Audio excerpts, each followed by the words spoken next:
પાણીની શોધમાં આમ તેમ જોવા લાગ્યો, પણ એને ક્યાંય પાણી દેખાતું ન હતું. એ ઉડતા ઉડતા નીચે આવે છે અને આમથી તેમ પાણીની શોધ કરે છે, પણ એને ક્યાંય પાણી મળતું નથી. તળાવો અને નદીઓ પણ સુકાઈ ગયા હતા. ઉડતા ઉડતા એ ખૂબ થાકી જાય છે અને ગરમીના કારણે તરસ પણ ખૂબ લાગવા લાગે છે. તેથી એ પોતાનો થાક ઉતારવા માટે એ ઝાડની ડાળી ઉપર જઈને બેસે છે. થોડી વાર એ ઝાડની ડાળી ઉપર બેસ્યા પછી અચાનક એની નજર ઝાડ નીચે એક ઘડો હતો એના પર પડી. તેથી તેને વિચાર આવ્યો કે કદાચ આ ઘડામાં પાણી હશે.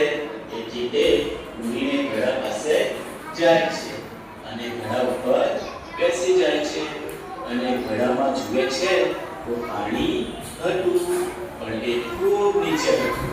એ કાગડો એ પાણી પીવાનો પ્રયત્ન કરે છે, પણ કાગડાની ચાંચ એ પાણી સુધી પહોંચતી નથી.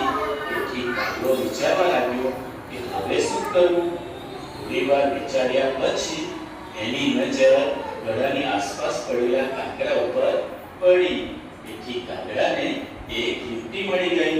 ત્યાર પછી કાગડો એક એક કાંકરો ઉઠાવીને એ ઘડામાં નાખવા લાગ્યો. જેમ જેમ એ ઘડામાં કાંકરો નાખતો તેમ તેમ પાણી થોડું થોડું ઉપર આવતું હતું. આમ ઘણા કાંકરા મૂક્યા પછી કાગડાએ જોયું તો પાણી એની ચાંચ પહોંચે ત્યાં સુધી આવી ગયું હતું. ત્યાર પછી કાગડો એ પાણી પીવા લાગે છે અને આમ ભરપેટ પાણી પીધા પછી કાગડાની તરસ મટી જાય છે અને પછી કાગડો ઉડીને પાછો પોતાના રસ્તે જતો રહે છે. તો